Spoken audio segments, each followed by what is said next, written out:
Parents, you all know that Callie loves a lot of things. Callie loves music. Callie loves dancing. Callie loves talking, especially with you guys. But you might not know that Callie loves animals. I've been begging my parents to take me to the zoo for weeks. I'm sure they will soon.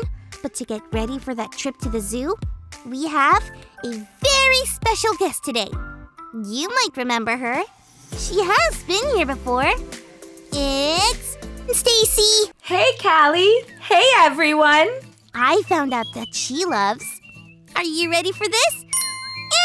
Animals! That's true. I do love animals.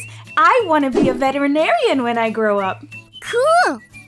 Wait, what's that? It's like a doctor for animals. Oh my goodness. That's amazing! A doctor for animals? I bet you have to know a lot about animals to be a veterinarian. Yeah, you do. Awesome!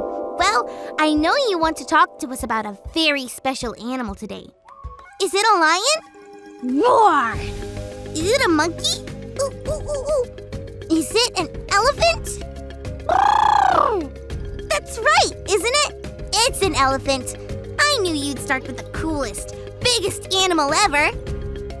Actually, I'm not going to talk about any of those animals. The animal I want to talk about today is...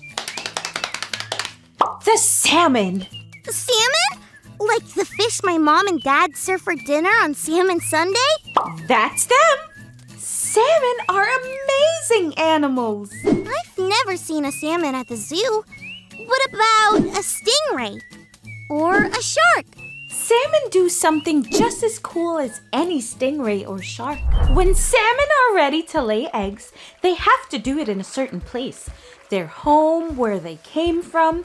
They are so determined to get there that they swim upstream. Imagine that. The water's pushing against them, but they never give up. They even jump up waterfalls. That deserves a Callie triple butt take. What? Salmon jump up waterfalls? I didn't know they were such tough creatures. They really don't give up, do they? I need some time to rethink Salmon Sunday while we check out our Bible story for today.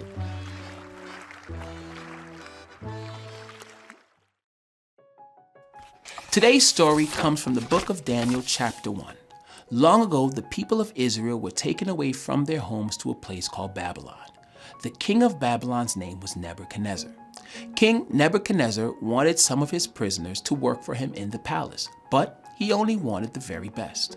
A young man named Daniel and his friends were chosen to serve the king. When you served the king, you had the chance to eat a little bit of what the king ate, which was the very best food in the kingdom. The problem was that the food in the palace was not the kind of food God's people ate.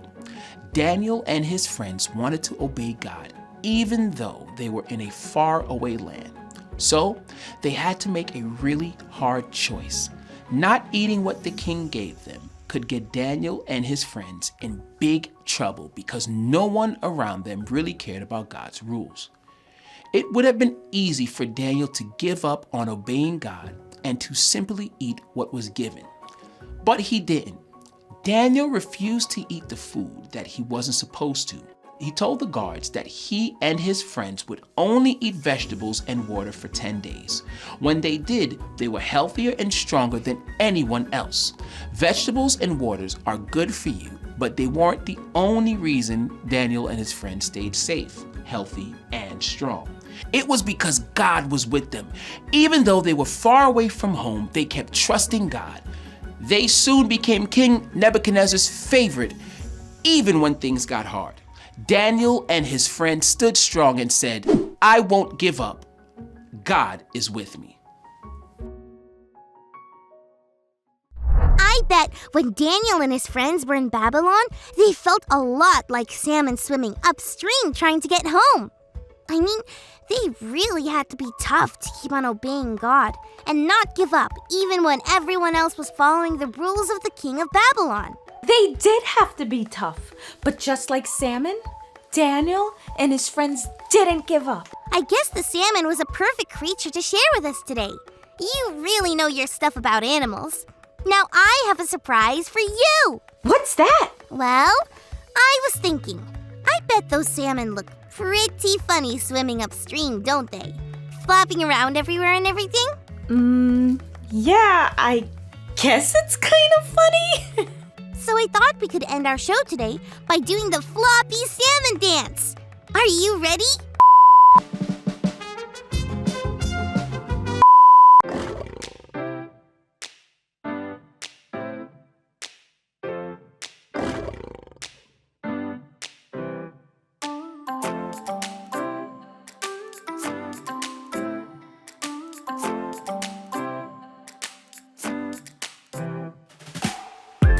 It might be dark.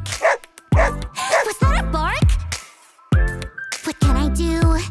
If I feel afraid, what should I do? Shadrach, Meshach, and Abednego prayed to God to not let go. Daniel in the lion's den, they trusted God, so I will then hear me roar.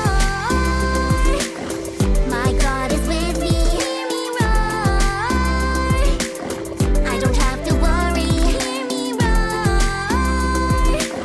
My God is with me. Hear me roar. Hear me roar. So when it's dark and something barks, here's what I'll do. When I feel afraid and life is a zoo, no matter what anyone else says, I will follow all God's ways. Even when I make mistakes, God gives me a brand new day. Hear me roar. My God is with me. Hear me roar. I don't have to worry. Hear me roar. My God is with me. Hear me roar. Hear me roar. That's all for today. I'm gonna go ask my parents to take me to the zoo again. I hope you remember what we talked about today. Daniel and his friends didn't give up because they knew God was with him. Like them, we should never give up loving God and doing what God wants us to do. Sing it with me now. I won't give up. God is with me. Bye, friends!